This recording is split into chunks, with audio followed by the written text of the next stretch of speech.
देखें राजधानी समाचार, बात की जाए उस आदिवासी समाज की, जो आदिवासी समाज का हजारों साल का इतिहास है मध्य प्रदेश और भारत के अनेक राज्यों में।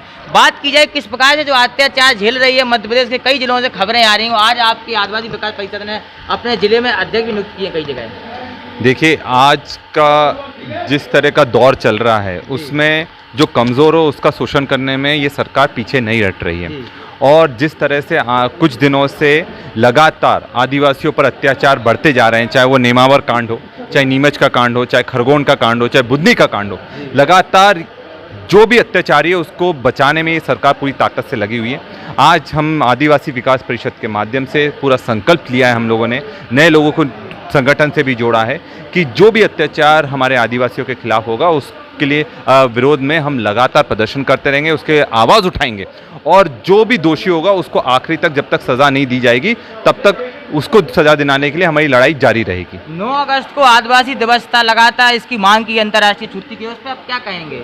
देखिए, 9 अगस्त ये बहुत गर्व की बात है कि सिर्फ देश के ही नहीं पूरे विश्व के जितने भी आदिवासियों को सम्मान देने के लिए 9 अगस्त को विश्व आदिवासी दिवस के रूप में मनाया जाता है। और ये बहुत बड़ी विडंबना है और दुख की बात है कि ये बीजेपी सरकार और बीजेपी ने इसका विरोध करते हुए जो छुट्टी पहले कमलनाथ जी की सरकार के समय दी थी उसको भी निरस्त कर दिया गया और ये बताने की कोशिश करी गई कि ये आदिवासियों का पर्व नहीं है। मैं ये उनसे पूछना चाहता हूँ कि जब योग दिवस मनाया जा सकता है और बाकी सब दिवस मनाए जा सकते हैं तो आदिवासियों से इतनी ज़्यादा तकलीफ बीजेपी को क्यों है? क्यों आदिवासी को आदिवासी स्वरूप में वो अपनाने को तैयार नहीं है? उनको वनवासी बनाने के लिए कोशिश की जा रही है। जब हम यहाँ के मूल निवासी हैं और सबसे पहले इस धरती पर हम लोग आए थे तो हमारा अस्तित्व मिटाने की जो ये साजिश की जा रही है उसको हम सफल नहीं होने देंगे।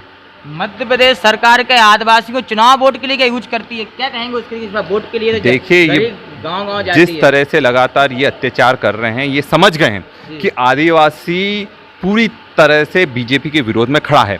और इसका सबसे बड़ा उदाहरण ये देखिए कि जिस हमारे जो स्वतंत्र सेनानी रहे रघुनाथ शाह जी हैं, शंकर शाह जी हैं, उनके बलिदान दिवस को जिस तरह से धूमधाम से पूरा समाज मनाता था, कांग्रेस मनाती थी, उसका बीजेपीकरण करने का प्रयास करते हुए अमित शाह खुद वहाँ पर आ रहे हैं। और जो रघुनाथ शाह जी और शंकर शाह जी के प्रेरणा स्थल का जो ज़मीन आवंटित करी गई थी कांग्रेस के समय, कमलनाथ जी सरकार ने करी थी, उसको बीजेपी सरकार उद्घाटन करने आ रही है। तो ये अपने आप में बताता है कि सिर्फ ये उद्घाटन कर सकते हैं पर आदिवासियों के लिए किसी भी तरह से कोई काम नहीं कर सकते हैं।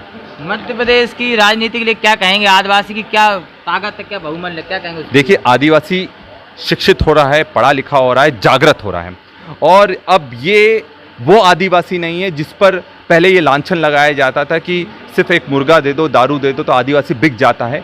हम सब स्वाभिमानी आदिवासी हैं और हम अपनी लड़ाई के लिए लड़ना भी जानते हैं और जो बात अगर हमारी नहीं मानेगा उसको मनवाना भी जानते हैं और अपनी आवाज़ पूरी ताकत से रखेंगे। और आने वाले चुनाव में चाहे कोई सा भी चुनाव होगा उसमें आदिवासी पूरी ताकत से अपनी भागीदारी को भी निभाएगा और पूरी ताकत से कांग्रेस के साथ खड़ा रहेगा।